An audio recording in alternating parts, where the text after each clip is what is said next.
नमस्कार, exam happy by Jharkhand channel में आपका स्वागत है। तो दोस्तों जुड़ चुका हूं मैं यहाँ पर झारखंड में होने वाली जेटेट परीक्षा की तैयारी को लेकर के। तो आपको हम बताते चले झारखंड में जो झारखंड शिक्षक पात्रता परीक्षा होने जा रही है, तो विज्ञापन निकलते के साथ ही आपको बाज़ार में बहुत सारे बाज़ारू किताब मिलेंगी और आप वहीं से लेकर के तैयारी करने लगते हैं, जिससे यहाँ पर बहुत कम प्रश्न आपको भिड़ते हैं और बहुत ज़्यादा मेहनत करने के बाद भी आप यहाँ पर सफलता नहीं प्राप्त कर पाते हैं। तो यदि आप झारखंड में होने वाले शिक्षक पात्रता परीक्षा में पास करना चाहते हैं, तो आपको यहाँ पर झारखंड में सरकारी स्कूलों में मिलने वाले जेसीईआरटी टेक्स्ट बुक पर आधारित सारे प्रश्न आपके एग्जाम में पूछे जाते हैं। और अभी झारखंड में जितना भी जेएसएससी एग्जाम ले रही है या जैक एग्जाम ले रही है, वह पाठ्य पुस्तक पर आधारित होता है। तो पाठ्य पुस्तक पर आधारित सारे प्रश्नों का नोट्स, पीडीएफ और यहाँ से जुड़ करके यदि आप तैयारी करते हैं तो 101% झारखंड में झारखंड शिक्षक पात्रता परीक्षा में आप पास कर सकते हैं। और यहाँ से सारे नोट्स को लेकर के पढ़ लेंगे, क्योंकि जेसीईआरटी के टेक्स्ट बुक पर आधारित सारे प्रश्न सभी सब्जेक्ट का बना हुआ है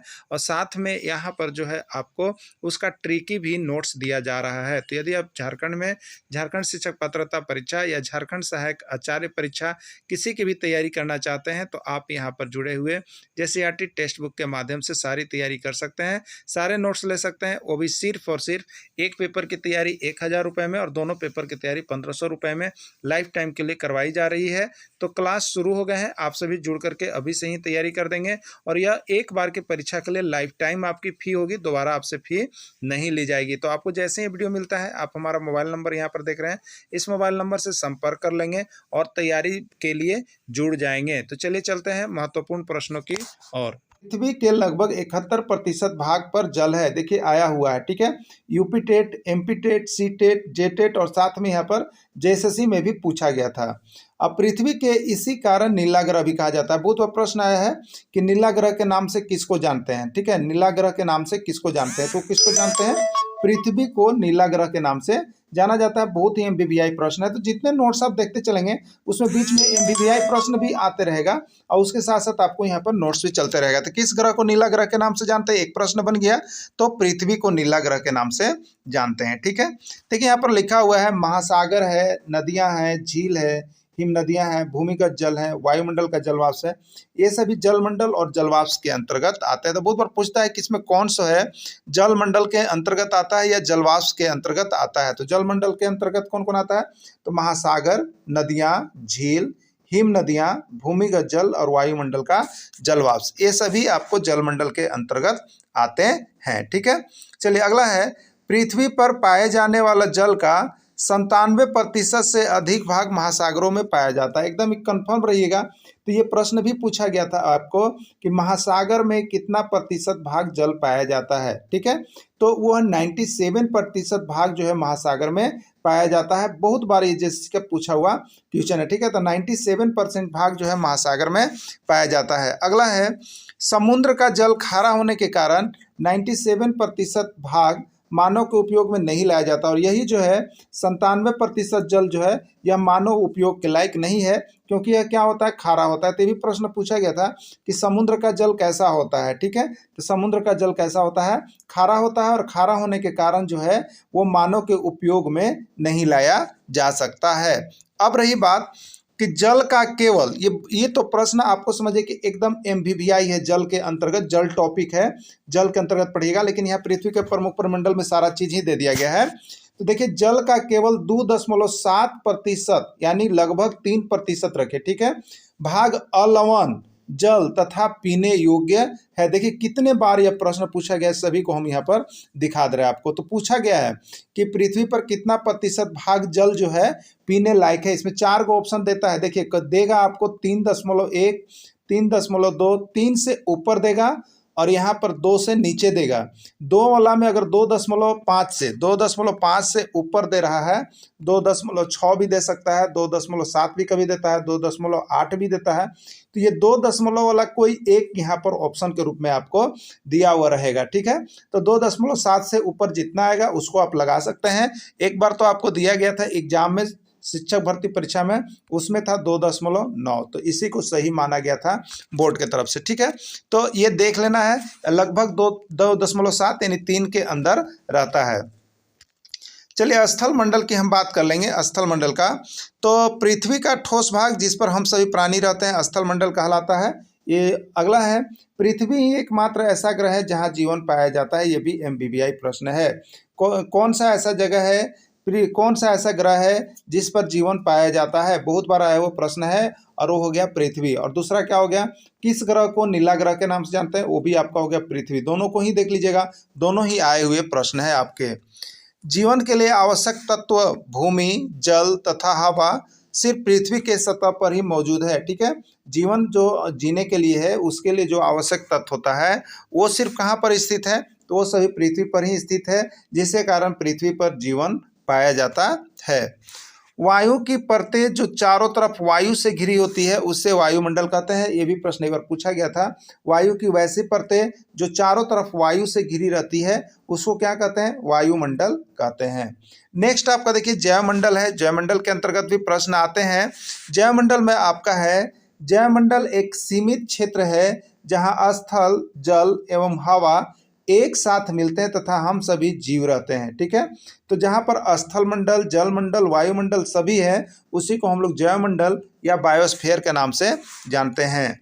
पृथ्वी की सतह को दो मुख्य बड़े भागों में बांटा गया है। बड़े स्थलीय भूभाग को महाद्वीप कहा जाता है और बड़े जलसागर को महासागरीय बेसिन कहा जाता है। तो पृथ्वी की जो सतह है उसको दो मुख्य बड़े भागों में बांटा गया है।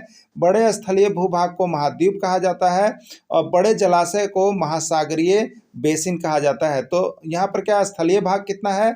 29% है और महासागरीय भाग कितना है? 71% है। ठीक है, तो स्थल भाग को हम लोग क्या कहते हैं? स्थल भाग जिस पर चलने के लिए है, स्थलीय क्षेत्र है, वो स्थलीय भूभाग को महाद्वीप या महादेश कहते हैं।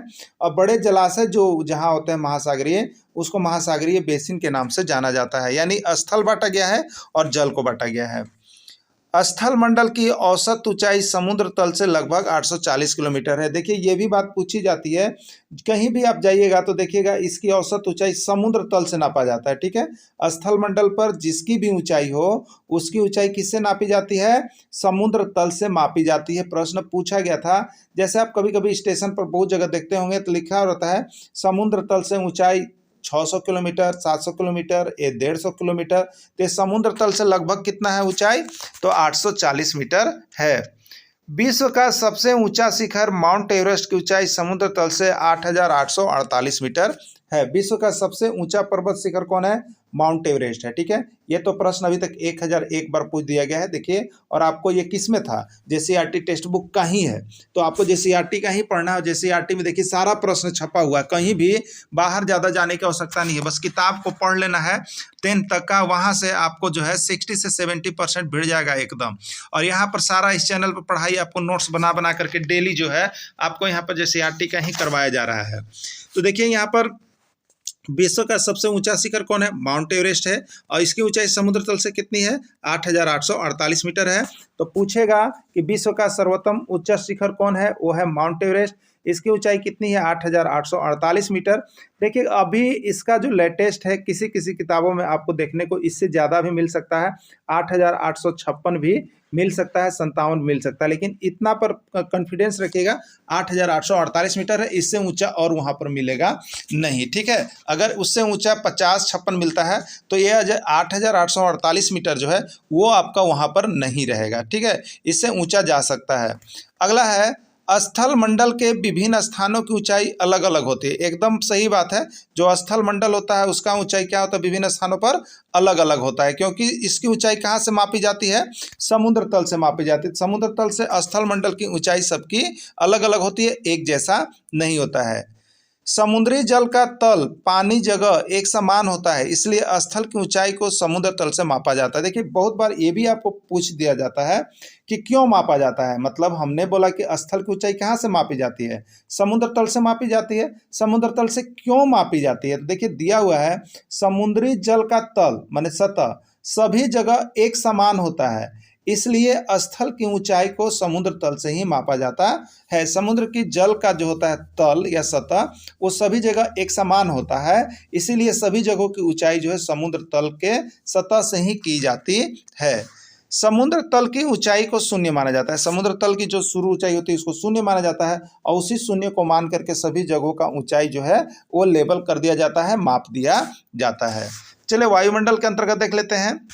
चारों तरफ से वायु से घिरे हुए क्षेत्र को वायुमंडल कहते हैं। बहुत ही अच्छा है, बहुत बार पूछा जाता है कि वायु से घिरे हुए क्षेत्र को क्या कहते हैं, चारों तरफ से वायु से घिरे हुए क्षेत्र को क्या कहते हैं। तो देखिए चारों तरफ वायु से घिरे हुए क्षेत्र को वायुमंडल कहते हैं। वायुमंडल 1600 किलोमीटर की ऊंचाई तक फैला हुआ है। वायुमंडल जो है कितना ऊंचाई तक फैला हुआ है, 1600 किलोमीटर वायु फैला हुआ है। देखिए अब यहाँ जो आ रहा है ये प्रश्न आपका बहुत ही इंपॉर्टेंट है, ठीक है। वायुमंडल को 5 परतों में बांटा गया। यही प्रश्न बहुत बार अब तक एग्जाम में पूछा गया है कि वायुमंडल को कितने परतों में बांटा गया है, ये प्रश्न पूछा हुआ है। तो वायुमंडल को 5 परतों में बांटा गया है। कितने परतों में बांटा गया है, 5 परतों में बांटा गया है, ठीक है। चलिए आइए देखते हैं। देखिए इस तरह से यहाँ पर इसको बना लेना है फिगर को ना, जो ये फिगर आप देख रहे हैं इस तरह से यहाँ पर बना लेंगे। वायुमंडल की परतों का फिगर है। तो देखिए सबसे निचला जो आप परत देख रहे हैं ये क्षोभ मंडल का है। इस तरह से हमने कर लिया इसको, ये आपका परत बनाना है। तो इसमें क्या है आप देखेंगे, सबसे निचला वाला परत जो है, देखिए ये सबसे निचला परत है, ये आपका नाम है क्षोभ मंडल। क्या नाम है, क्षोभ मंडल। ये दूसरका बार जो यहाँ पर परत आप देख रहे हैं इसका नाम है समताप मंडल। और बीच में जो होता है ये यहाँ पर ओजोन परत रहता है, तो इसको ओजोन मंडल कहते हैं। और ये ओजोन मंडल जो है किसके बीच में है, समताप मंडल और मध्य मंडल के बीच में जो है ओजोन मंडल है। और ये उससे ऊपर वाली जो मंडल है वो मध्य मंडल है, या ओजोन मंडल कह लीजिए इसको। और उसके बाद है आयन मंडल और सबसे लास्ट में है वायुमंडल, ठीक है। तो क्षोभ मंडल, सप्ताप मंडल, कोई कहेगा ओजोन मंडल या मध्य मंडल, कोई कहे आयन मंडल और वायुमंडल, ठीक है। तो ये 5 परतें हैं। कौन कौन मंडल का है, क्षोभ मंडल, समताप मंडल, ओजोन मंडल या मध्य मंडल, आयन मंडल या वायुमंडल, ठीक है।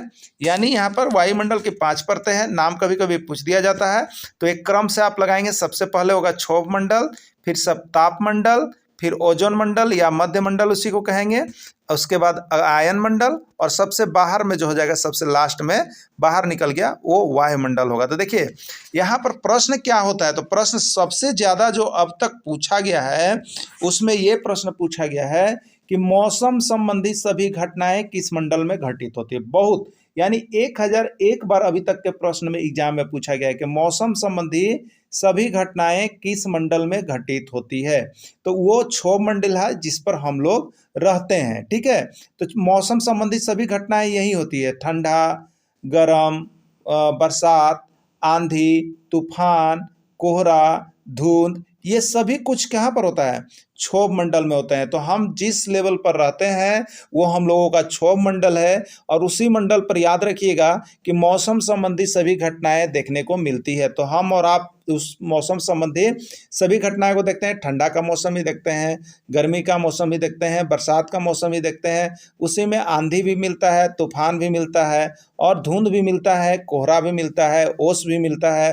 तो ये सारे मौसम संबंधी घटनाएं किस मंडल में घटित होती है, अब आप बता सकते हैं। क्षोभ मंडल में 1001 बारी प्रश्न पूछा गया। और कहाँ का प्रश्न है, तो देखिए जेसीईआरटी किताब का हम आपको नोट्स बना के दे रहे हैं, देख रहे हैं ना। तो मौसम संबंधी सभी घटनाएं किस मंडल में घटित होती है, याद रखिएगा क्षोभ मंडल में घटित होती है। या पूछ दिया जाता है कि आंधी संबंधी घटनाएं किस मंडल में होती है, तूफान किस मंडल में घटित होता है, कोहरा किस मंडल में घटित होता है, धुंध किस मंडल में घटित होता है। तो ये सभी जो है आपका क्षोभ मंडल में घटित होता है, ठीक है। नेक्स्ट है आपका देखिए समताप मंडल। समताप मंडल क्षोभ मंडल से ऊपरी परत जो है वो समताप मंडल का है। और यहाँ पर एक ही चीज इसका मुख्य रूप से उद्देश्य है, वायुयान को उड़ने के लिए आदर्श माना जाता है। किसके लिए आदर्श माना जाता है, तो वायुयान को उड़ने के लिए आदर्श माना जाता है। तो ये भी प्रश्न पूछा गया है कि वायुयान को उड़ने के लिए कौन सा मंडल आदर्श माना जाता है। तो देखिए हम लोग क्षोभ मंडल में हो गए, और क्षोभ मंडल से ऊपर कभी कभी जब वायुयान ये सब जाते रहती है तो हम सभी देखते रहते हैं, देखते हैं ना। देखिए ये वायुमंडल जा रहा है, ये यहाँ पर वहाँ पर एरोप्लेन जा रहा है, कहते हैं। तो वो किस मंडल में जा रहा है, जो हमारा उसे लगभग ये 400-500 किलोमीटर की ऊंचाई तक होता है, या 50 किलोमीटर 100 किलोमीटर की ऊंचाई तक भी पार करते रहता है। तो ये 50 किलोमीटर 60 किलोमीटर की जो ऊंचाई ऊपर हो गई वो आपको किसको माना जाता है यहाँ पर, तो समताप मंडल का रेंज माना जाता है। और जो समताप मंडल का रेंज होता है उसमें वायुयान उड़ने के लिए क्या होता है, आदर्श माना जाता है। तो तुम याद रखिएगा कि वायुयान जो है उड़ने के लिए आदर्श माना जाता है। उसके बीच वाला जो है मंडल वो मध्य मंडल का है। मध्य मंडल या जिसको ओजोन मंडल कहते हैं, यहाँ पर पराबैंगनी किरणें होती है जो क्या करती है, तो ओजोन मंडल को बचाती है और उनके किरणों को अवशोषित करती नहीं तो ओजोन मंडल क्या होगा, उसमें छेद हो जाएगा तो गर्मी जो है वो नीचे आने लगेगी और मानव जल करके भी समाप्त हो सकता है। तो ये सभी मध्य मंडल यानी ओजोन मंडल में होता है। अगला देखिएगा आयन मंडल। आयन मंडल मतलब यहाँ पर है, आयन मंडल में कौन सी घटनाएं घटित होती है, तो आयन मंडल में संचार से जुड़ी, ठीक है, क्या है आपका, संचार से जुड़ी घटनाएं घटित होती है, जैसे रेडियो तरंग और संचार इंफॉर्मेशन सूचना प्रौद्योगिकी जितनी चीज़ें वो आयन मंडल में घटित होती है। तो पूछेगा रेडियो तरंगें किस मंडल में घटित होती है, संचार से संबंधित घटनाएं किस मंडल में घटित होती है, तो ये सभी संचार वाली जो होती है वो आयन मंडल में होती है, क्योंकि जो संचार वाले इंफॉर्मेशन संबंधी जो घटना है वो आयन से जुड़ा हुआ है, ठीक है। तो इंफॉर्मेशन संबंधी जब सूचना से संबंधी रेडियो तरंगों से संबंधित रेडियो की जो आवाज़ की वाणी होती है, ये सभी संचार वाले जो केबल होते हैं वो किस में घटित होते हैं, तो आयन मंडल में घटित होते हैं। बहुत बार पूछा गया प्रश्न है कि संचार से संबंधित घटनाएं किस मंडल में घटित होती है, तो संचार से इंफॉर्मेशन और इंफॉर्मेशन का आई वर्ड्स जो है, इंफॉर्मेशन का आई वर्ड्स उसी को याद रखिएगा, आयन मंडल, ठीक है। तो इंफॉर्मेशन वाले संचार से जुड़ी घटनाएं किस मंडल में घटित होती है, आयन मंडल में घटित होती है, ठीक है। अब देखिएगा वायुमंडल यानी सबसे बाहर मंडल हो गया, जहां पर पृथ्वी सबसे ऊपर स्थित है, तो हाइड्रोजन और हीलियम गैस की प्रधानता होती है। ये भी प्रश्न पूछा गया है कि हाइड्रोजन और हीलियम गैस की प्रधानता किस मंडल में होती है, तो वायुमंडल में होती है। सबसे बाहरी मंडल जो होता है वो गैसों का भरा हुआ क्षेत्र है, जहाँ पर यह बोला जाता है कि पृथ्वी में अधिकतर किस गैसों की प्रधानता है, ये भी प्रश्न पूछा जाता है। तो वो देखिएगा हाइड्रोजन और हीलियम होता है, ठीक है। तो हाइड्रोजन और हीलियम गैसों की प्रधानता होती है किस मंडल में, तो ये आपका हो जाता है वायुमंडल में। तो यहाँ से एक प्रश्न आपके एग्जाम में पक्के छपने वाले हैं। तो सबसे ज़्यादा जो पूछता है वो क्षोभ मंडल का, उसके बाद समताप मंडल का और नेक्स्ट है रेडियो तरंगे का। ये पूछा गया प्रश्न है, एग्जाम में आया हुआ प्रश्न है। तो तीनों को आप कंप्लीट कर लीजिएगा, क्योंकि यहाँ से एक प्रश्न आपका एग्जाम में छप रहा है। और जेसीईआरटी टेक्स्ट बुक का तो सारा यहाँ से मटेरियल लेकर के आप एक बार वो पढ़ लीजिएगा, क्योंकि हाथ से बना बनाया आपको मिल रहा है, ठीक है। नेक्स्ट है देखिए समताप मंडल की बात कर लेते हैं हम लोग। समताप मंडल में क्या क्या आता है, देखिए समताप मंडल में दो अर्थ है, एक है सम और एक है ताप। सम का मतलब होता है समान और ताप का मतलब होता है ताप, यानी जहाँ पर समान ताप होता है उससे समताप मंडल कहा जाता है। और यह जो क्षेत्र है वायुमंडल को उड़ने के लिए, वायुमंडल में हवाई जहाज को उड़ने के लिए आदर्श माना जाता है। तो ये भी प्रश्न पूछ दिया जाता है कौन सा मंडल का ताप समान रहता है, तो ताप समान है मतलब वो है आपका समताप मंडल, ठीक है, समताप मंडल। वायुयान को उड़ने के लिए कौन सा मंडल अच्छा माना जाता है, वायुयान को उड़ने के लिए कौन सा मंडल सबसे अच्छा माना जाता है, तो वो देखिए आपका हो जाएगा समताप मंडल, क्योंकि यहाँ पर ताप क्या होता है, समान होता है। चलिए मध्य मंडल, ओजोनोस्फीयर या ओजोन मंडल, इसी की बात करेंगे। तो वायुमंडल की परतें में 50 किलोमीटर से 85 किलोमीटर तक की परत में ओजोन परत पाया जाता है, ठीक है। चलिए अगला है ओजोन का संकेत O3 होता है। देखिए ये भी प्रश्न आपका पूछा गया था कि ओजोन का संकेत क्या होता है, एकदम देख लीजिएगा बारीकी से। और यहाँ पर जेसीईआरटी का टेक्स्ट बुक का नोट्स पढ़ना तो एकदम भुलाइएगा नहीं तो यहाँ से आपको जो 10 नंबर ज़्यादा मिलेगा वो अगर प्रैक्टिस सेट आप बना के जा रहे हैं तो 10 नंबर कम हो जाएगा, क्योंकि देखिए एकदम सारा इंपॉर्टेंट प्रश्न आपका नोट्स में मिला हुआ है। ओजोन का संकेत होता है 1001 बार ये प्रश्न पूछ दिया गया है आपका एग्जाम में, ठीक है। तो ओजोन का संकेत क्या होता है, O3 होता है, एकदम दिमाग बैठा लीजिएगा। ये ओजोन मंडल में क्या होता है, तो देखिए यह जो मंडल होता है वो पराबैंगनी विकिरण को अवशोषित कर लेती है, जो पृथ्वी पर रहने वाले हानिकारक पराबैंगनी विकिरण से बचाता है। ये ओजोन परत जो है सबसे अच्छा परत है। इसकी एक मोटी परत होती है, इसकी परत जो है अभी दिनों दिन गर्मी कारण क्या होते जा रहा है, पतला होता जा रहा है, गैसों के कारण, रिसाव के कारण। अगर ये ज़्यादा पतला हो जाती है और इसकी एक किरण भी जो है पृथ्वी सतह पर आएगी तो लोग जल करके मर भी सकते हैं। तो ये पराबैंगनी किरणों से हमें अवशोषित करके बचाते रहती है। नेक्स्ट है एयर कंडीशनर और रेफ्रिजरेटर से CFC क्लोरोफ्लोरो गैस निकलती है, जो ओजोन परत को क्षय करती है। देखिए यही प्रश्न आपका शिक्षक भर्ती में भी आया हुआ था एयर कंडीशनर और रेफ्रिजरेटर से कौन सी गैस निकलती है जो ओजोन परत को क्षय करती है? एकदम अच्छा से देख लीजिएगा, एयर कंडीशनर और रेफ्रिजरेटर कहीं नहीं मिलेगा। यदि आप टेक्स्ट बुक लेके नहीं पढ़ रहे हैं तो ये सभी प्रश्न टेक्स्ट बुक के अंदर से पूछा जा रहा है। तो CFC यानी एयर कंडीशनर और जो रेफ्रिजरेटर यूज होते हैं उससे कौन सी गैस निकलती है? CFC यानी क्लोरोफ्लोरो कार्बन निकलती है, और यह क्या करती है? तो हानिकारक पराबैंगनी किरणों को यहाँ पर परत को क्षय करती है। ओजोन परत की मोटाई को मापने के लिए डॉप्सन इकाई का प्रयोग करते हैं। ये भी प्रश्न पूछा गया था और बहुत लोगों का गलती हुआ था। और ये कहाँ पर दिया हुआ है? तो टेक्स्ट बुक में दिया हुआ है। ओजोन परत की मोटाई को मापने के लिए किस इकाई का प्रयोग करते हैं? ये प्रश्न पूछा गया है। डॉप्सन इकाई। किसका प्रयोग करते हैं? डॉप्सन इकाई का प्रयोग करते हैं। यानी ओजोन परत की मोटाई को मापने के लिए डॉप्सन इकाई का प्रयोग करते हैं। सप्ताप मंडल और मध्य मंडल के बीच एक परत पाई जाती है जिसे ओजोन मंडल कहते हैं। वही सप्ताप मंडल है। जैसे ये हम लोग बनाए हुए थे एक मंडल, आप देखेंगे तो मंडल जो था मेरा, ये एक क्षोभ मंडल हो गया, ये सप्ताप मंडल हो गया और ये मध्य मंडल हो गया। इसी के बीच में जो छोटा ये मोटा परत होता है यही ओजोन मंडल होता है। यानी ओजोन मंडल जो है उसी वही मध्य मंडल में ही पाया जाता है। चलिए आयन मंडल की बात कर ले हम लोग। रेडियो तरंगे और संचार से जुड़ी सभी प्रणाली आयन मंडल में घटित होती है। एकदम दिमाग में बिठा लीजिएगा, रेडियो तरंगे और संचार से जुड़ी सभी घटनाएं आयन मंडल में ही घटित होती है। आयन मंडल से प्रश्न पूछा गया है कि रेडियो तरंगे किस मंडल में घटित होती है? आयन मंडल में। या संचार से जुड़ी यानी संचार संबंधी घटनाएं किस मंडल में घटित होती है? आयन मंडल में होती है। नेक्स्ट है वायुमंडल की बात कर ले, क्योंकि यहाँ से प्रश्न पूछे गए हैं। तो वायुमंडल में क्या होता है? तो इसमें हाइड्रोजन और हीलियम गैस की प्रधानता होती है। तो किस मंडल में हाइड्रोजन और हीलियम गैसों की प्रधानता होती है? या कभी कभी ये पूछता है कि किस मंडल में गैसों की प्रधानता होती है। तो गैसों की प्रधानता किस में होती है? तो सबसे बाहरी मंडल वायुमंडल में गैसों की प्रधानता होती है। लेकिन ज्यादा करके कौन सा गैस होता है? हाइड्रोजन, जिसको H लिखेंगे, और हीलियम, जिसको He लिखेंगे। तो हाइड्रोजन और हीलियम गैस की यहाँ पर प्रधानता होती है। देखिए अब तक वायुमंडल से जो प्रश्न पूछ दिए गए हैं वो टॉपिक को हम लेके आए हुए हैं। इससे बाद में भी और सारे प्रश्न मिलेंगे आपको। अभी जो इसमें बनाए हैं उसको बता देते हैं। चारों ओर वायु से घिरे हुए क्षेत्र को क्या कहते हैं? स्थल मंडल, जल मंडल, वायुमंडल, या कोई नहीं? तो राइट आंसर हो जाएगा वायु से घिरे हुए क्षेत्र को हम लोग क्या कहते हैं? वायुमंडल कहते हैं। वायुमंडल को कितने परतों में बांटा गया है? देखिए प्रश्न है वायुमंडल को कितने परतों में बांटा गया है? 1, 2, 4 या 5? तो वायुमंडल को कितने परतों में बांटा गया है? 5 परतों में बांटा गया है। वायुमंडल की सबसे निचली परत को क्या कहते हैं? क्षोभ मंडल, सप्ताप मंडल, मध्य मंडल, वायुमंडल। तो सबसे निचला जो होता है जिस पर हम लोग रहते हैं वो आपका है क्षोभ मंडल। शुरू वहीं से होता है।